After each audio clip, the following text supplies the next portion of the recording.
Tudo bem, galerinha do oitavo? Eu tô aqui hoje gravando a correção, né, da primeira semana da série de vocês, né?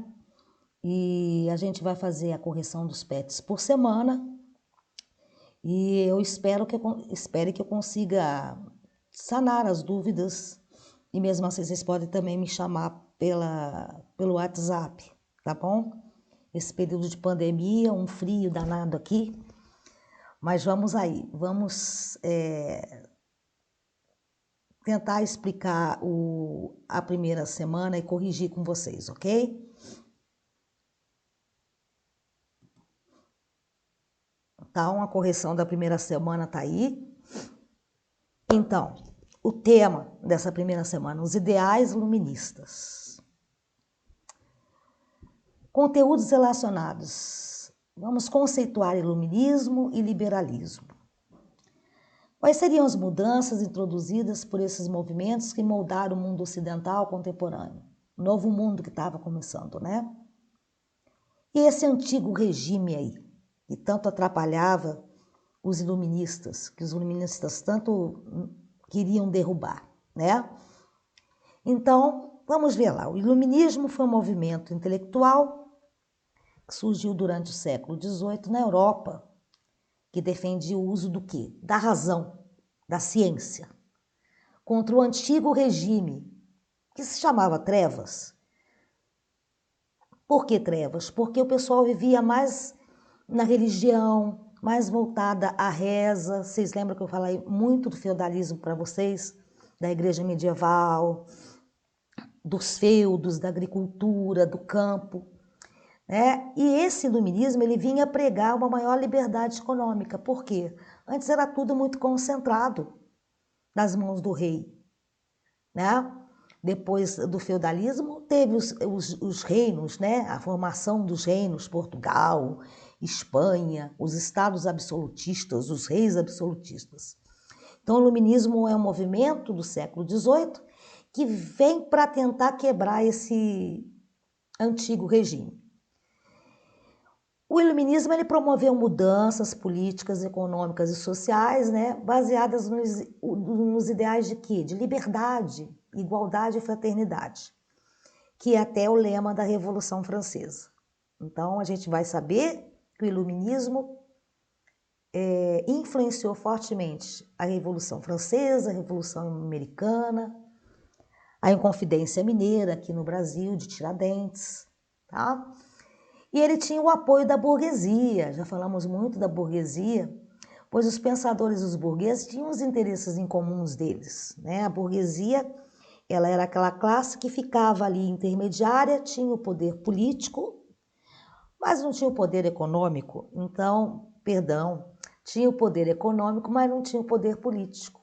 O poder político é que eles queriam ser, ascender na política, poder se tornar políticos. E no regime absolutista não tinha isso. Era o rei que mandava em tudo. Então vamos prosseguir. Os conceitos. O que era antes, né? O teocentrismo era a visão de que Deus era o centro de tudo. Antes, tudo era Deus. Visão predominante da Idade Média. A Igreja Católica reinava, imperava, não podia ir contra os preceitos da Igreja Católica, você tinha que seguir. Caso você não seguisse as ideias da Igreja Católica, você poderia ir para a queimada na fogueira. Então, Joana d'Arc foi queimada na fogueira, Giordano Bruno. São pessoas que eram contra os ideais, que vinham com novas ideias e que a Igreja não permitia. O antigo regime seria que durante o século XV ao XVIII, século XV ainda estamos no final da Idade Média, né? A Europa Ocidental vivia um período político e econômico baseado no acúmulo de riqueza, dos mais poderosos em detrimento da pobreza e trabalho dos menos favorecidos. Não tem muita diferença de hoje, né? Então, na realidade, esse período do século XV ao XVIII, a gente pode dizer que foi o período também que Portugal chegou aqui no Brasil.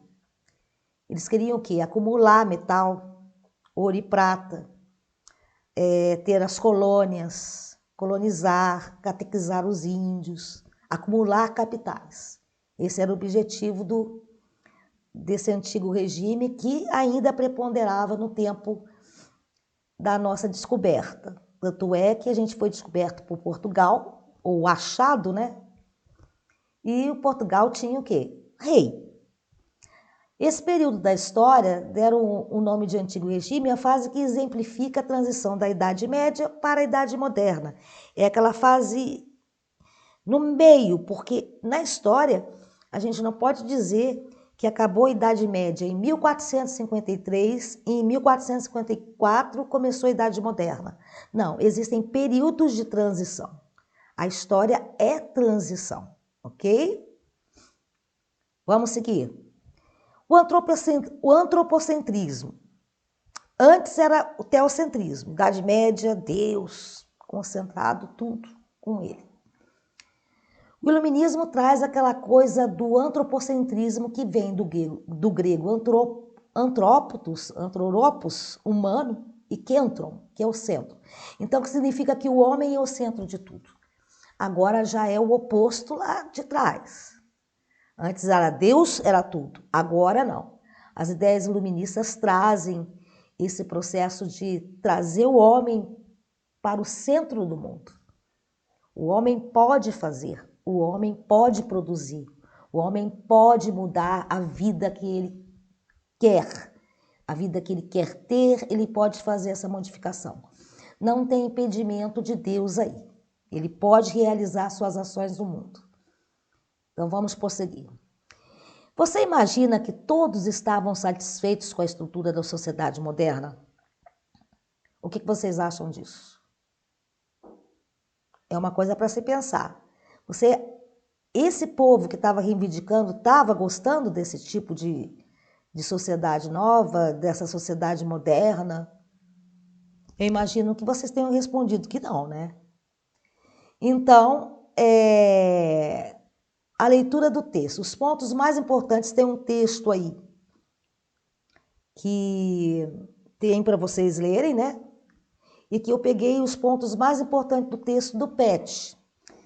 O iluminismo foi um movimento intelectual que surgiu durante o século XVIII na Europa, que defendia o uso da razão, luz, aqui, contra o antigo regime, que era as trevas. As críticas do movimento ao antigo regime eram em vários aspectos. Sistema mercantilista, que era aquela coisa do ouro, da prata, de exportar mais e importar menos, era uma prática mercantilista.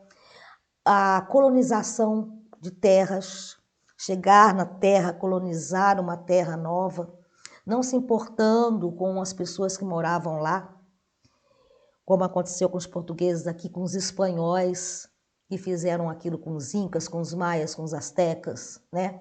Eles vinham destruindo toda a cultura que existia para colonizar.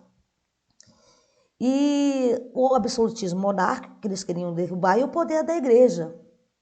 Eram esses pilares, né? Com base nesses 3 pontos, nós podemos afirmar que o iluminismo defendia a liberdade econômica. Vamos tirar tudo da mão do rei e eu posso ter o meu próprio negócio e exercer o meu... Como hoje existem, né, gente? Tem um barzinho, tem um supermercado, tem a liberdade econômica. Eu posso vender para quem eu quiser, eu posso comprar de quem eu quiser. E a intervenção do Estado? Não, o Estado não vai mais interferir na economia. Lembre-se, antes era o rei que mandava em tudo, ele concentrava em tudo, ele arrecadava imposto, tudo ele fazia, tá? O antropocentrismo, ou seja, o avanço dessa ciência e da razão, veio também com o predomínio da burguesia e seus ideais. Então, lembre-se, por trás do iluminismo existe uma classe muito interessada, que a gente até já falou dela, que chama-se burguesia. Podemos dizer que ainda nós temos burgueses hoje, ok? Vamos seguir. Conceitos iluministas, ideias liberais, Tem a questão dos déspotas esclarecidos e a crítica ao absolutismo. Os déspotas esclarecidos, perdão, vou voltar aqui. Eles eram uns reis que eram absolutistas, mas estavam vendo que essas ideias iluministas estavam começando a mexer muito com as pessoas. Então, o que os déspotas esclarecidos fizeram? Eles foram reis que se abriram, resolveram ter algumas atitudes que os iluministas traziam. Então, eles resolveram assim, eles não deixaram de ser absolutistas, mas eles abriram um pouco a condição para poder ser um pouco mais aberto. Então, eles eram chamados de déspotas esclarecidos. Eles, de certa forma, praticavam algumas coisas que os iluministas traziam, tá? Então, vamos prosseguir. Os filósofos do iluminismo, que influenciaram demais as ideias. John Locke, ele era inglês, ele acreditava que o homem adquiria conhecimento com o passar do tempo através do empirismo. Empirismo, o que é? Experiência. Você só tem conhecimento a partir do que você faz uma experiência, tá? Ligar um fio na outro, se eu ligar um fio no outro, eu sei que de repente a luz vai acender. Isso é uma experiência. Então ele acreditava que o conhecimento só vinha através dessa experiência. Voltaire, ele defendia a liberdade de pensamento. Não ficar só na Bíblia, não ficar só pensando em Deus. A liberdade de pensar. E ele não poupava também crítica a intolerâncias religiosas. Então, ele pregava essa coisa da intolerância religiosa, você não aceitar a religião do outro. Então, ele tinha críticas ferrenhas em cima desse processo. Na realidade, nós temos que pregar o quê? A tolerância religiosa. Que é você aceitar a religião do outro, sem preconceito. Um cara muito legal também é o Jean-Jacques Rousseau, que ele defendia a ideia de um Estado, que é tipo um Brasil, vamos pensar em Estado, Brasil, democrático, onde o povo governa, o povo tem a voz, o povo pode mudar, que garantisse igualdade para todos. Isso seria democracia. Será que vivemos numa hoje? E Montesquieu, ele defendeu a divisão do poder político. Como que é isso, Marcela? A divisão do poder anteriormente era o quê? Tudo concentrado numa pessoa só, que era o rei. Então, ele veio com a tripartição dos poderes. É dividir entre o executivo, que é, vamos pensar hoje no Brasil, executivo é o Bolsonaro, o presidente, o legislativo é o Rodrigo Maia, os senadores, e o judiciário é o Supremo Tribunal Federal. Então, o executivo executa as leis, o legislativo faz as leis e o judiciário julga essas leis, se elas são boas ou se elas são ruins. Então, essa ideia veio do iluminismo, tá? Essa divisão dos poderes. Vamos liberar, vamos deixar para que mais pessoas possam ajudar a governar. Atualmente, muitos estados nacionais, a atividade 3, né, estão organizados com base no princípio da divisão dos poderes. Isso que eu acabei de falar. O Brasil tem a divisão dos poderes. Executivo, legislativo e judiciário. Pesquise e descubra quais são os princípios fundamentais que norteiam o governo democrático no Brasil presentes na Constituição Federal. Vocês pesquisando isso, vocês vão ver alguns princípios. Soberania, a tripartição dos poderes, os 3 poderes. Então, pode-se dizer, eu quero perguntar para vocês, que essa forma de divisão de poderes tem relação com o iluminismo? A forma que nós vivemos hoje no Brasil tem influência das ideias iluministas? É isso que eu quero que vocês respondam. Claro que tem. Se a gente for buscar, nós somos um Estado democrático. Até agora estamos num Estado democrático, onde você tem pode ter liberdade de falar o que você quer, tá? Nós estamos agora nessa pandemia que a gente está um pouco impossibilitado de fazer algumas coisas, mas é por uma questão de doença, de pandemia. Mas a gente pode dizer que a gente está no Estado democrático, que a gente tem essa tripartição dos poderes, que a gente tem liberdade econômica. Então, essa resposta ela seria afirmativa. Pode dizer que essa divisão de poderes tem relação com o iluminismo? 100% que tem, ok? A resposta tem que ser sim.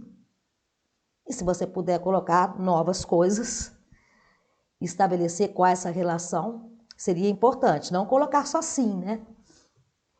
Então, o iluminismo influenciou fortemente as democracias, pois podemos destacar a tripartição dos poderes, executivo, legislativo e judiciário, sistema que vigora no Brasil atualmente. Então é isso, gente. O iluminismo é uma coisa muito simples. É só vocês guardarem que ele vem quebrando uma coisa que já para muitos estava ultrapassada, que era a Idade Média. Aquela coisa só de Deus, de trabalhar só no campo. Então ele deu o quê? Autonomia às pessoas. Então é isso, por hoje é isso a aula. Eu quero dizer que todos nós aí tenhamos força para segurar essa pandemia, se cuidem. Sei que está um processo difícil com as aulas online e tudo, muito confuso para todo mundo, não só para vocês, como para os professores também. Mas eu tenho fé aí que isso vai passar, tá bom? Olha, um grande beijo para vocês. Qualquer dúvida, nas terças-feiras eu estou aí atendendo as dúvidas de história do período de 1 da tarde até às 19h45, ok? Vou gravando aulas posteriores e postar para vocês as aulas da segunda semana em breve, tá bom? Falando sobre as evoluções inglesas. Um abraço, beijos, fiquem com Deus.